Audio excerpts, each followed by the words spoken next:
бул дүйнөдөгү биздин адам баласынын конок болуп келген жери, конок болуп келген жайы. Жарандарды Кореяга кетиребиз деп иракчаларды алып жүрүшкөн топтун мүчөсү Рахат Сматованын апасы кече жерге берилди. Туугандарынын айтымында анын өлүмүнө кызынын ишмердүүлүгү себеп болгон. Анткени акыркы күндөрү акчасын алдаткан жарандар карызын, кызынын дарегин сурап үйүнө тынбай келип турушкан. Негизи ал өзүнүн бала чакасына, өзүнүн кыздарына жоопту эмес. Ал балдары, кыздары эмне кылды? Аны албетте следствие, тергөө органдары чечиш керек. Монтип үйлөргө барып, ата-энелерге жолугуп, ата-энелерге кандайдыр бир давление кылган бул өтө туура эмес нерсе деп ойлойм. Жогорудагы аталган Рахат Сматова Деңиз Мелисов негиздеген Бишкек Альянс ЛТД фирмасында эмгектенген. Алар Кореяга жумушка жөнөтөбүз деп бир топ жарандарды кылтагына түшүргөн. Албетте бул жумушта аларга бир катар адамдар кол кабыш кылышкан. Кореяга кетүү тилеги орундалбаган жабырлануучулар акыры милицияга кайрылууга мажбур болушкан. Натыйжада Свердлов райондук милициясы тарабынан дагы башка 2 мүчөсү кармалды. Ал эми негизги 2 фигурадан азырынча маалымат жок. 2 жаран кармалган ушул кылмышка шектүү деп. Бирөө 1965 жылкы БС аттуу жаран, экинчиси бул кылмышка шектүү деп 94 жылкы СЖ аттуу жаран кармалып, азыркы убакта кылмыш процессуалдык кодекстин 94 беренеси менен убактылуу кармоочу жайга киргизилген.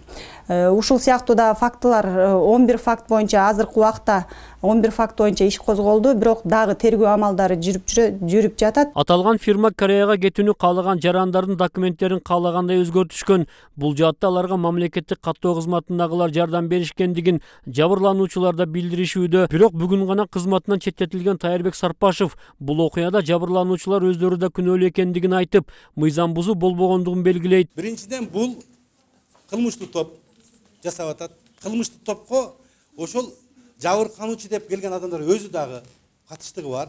Алар өздөрүн да жоопко тартыш керек.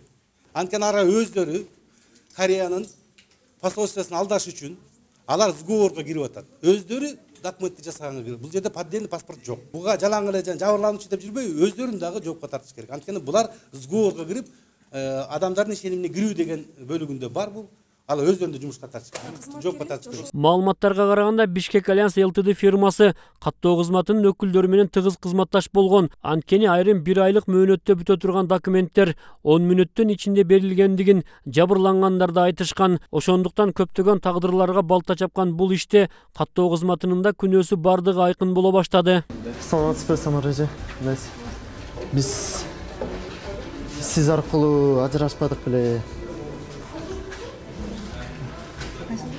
Шылуунчулук кылган фирманын жана мыйзамсыздыкка жол берген каттоо кызматынын айына мынтип бейкүнөө өмүр кыйылып, канча деген адамдар акчаларын ала албай сыздап жүрүшөт. Бирок эртеби кечпи бул окуяга адилет баа берилип, кылмышкерлер жазасын алаарында талаш жок.